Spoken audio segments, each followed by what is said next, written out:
यंदा अधिक महिना हा 17 मे पासून 15 जून पर्यंत आलेला आहे। तरी अधिक महिन्यामध्ये प्रत्येक मुलीने आपल्या आईची ओटी भरायची असते।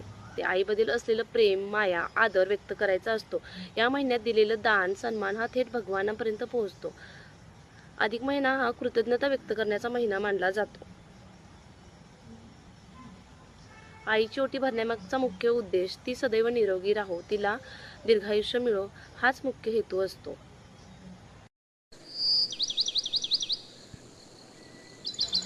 अधिक महिना हा कृतज्ञता व्यक्त करण्याचा महिना मानला जातो। अधिक महिन्यामध्ये जास्तीत जास्त दान केले जाते। केलेलं प्रत्येक दान हे भगवानापर्यंत पोहोचलं जातं असं म्हणतात। तर ओटी केव्हा भरावी? ओटी ही अधिक महिना सुरू झाल्यापासून संपेपर्यंत केव्हाही भरली तरी चालते। विशेष करून मंगळवार आणि शुक्रवार हे ओटी भरण्यासाठी चांगले दिवस मानले जातात। जर त्या दिवशी शक्य नसेल तर आठवड्यातील कोणताही दिवस पकडून एखाद्या दिवशी ओटी भरली तरी सुद्धा। तर असे म्हणतात की अधिक महिन्यामध्ये कोणी कोणी आईची ओटी भरावी। तर अधिक महिन्यामध्ये प्रत्येक विवाहित मुलीने, अविवाहित मुलीने आईची ओटी भरली तरी सुद्धा चालते। तर ओटी भरण्यासाठी लागणारं साहित्य पाहू।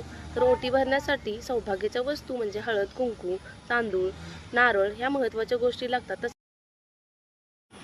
यासोबत एखादा गोड पदार्थ सुद्धा घ्यावा। तसेच मुलीने आपल्या आईसाठी वस्त्र, साडी, ब्लाऊज पीस अशा वस्तू सुद्धा घ्याव्यात।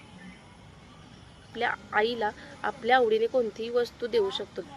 जर माझा व्हिडिओ तुम्हाला आवडला असेल तर प्लीज लाईक करा, शेअर करा आणि जास्तीत जास्त लोकांपर्यंत पोहोचवा।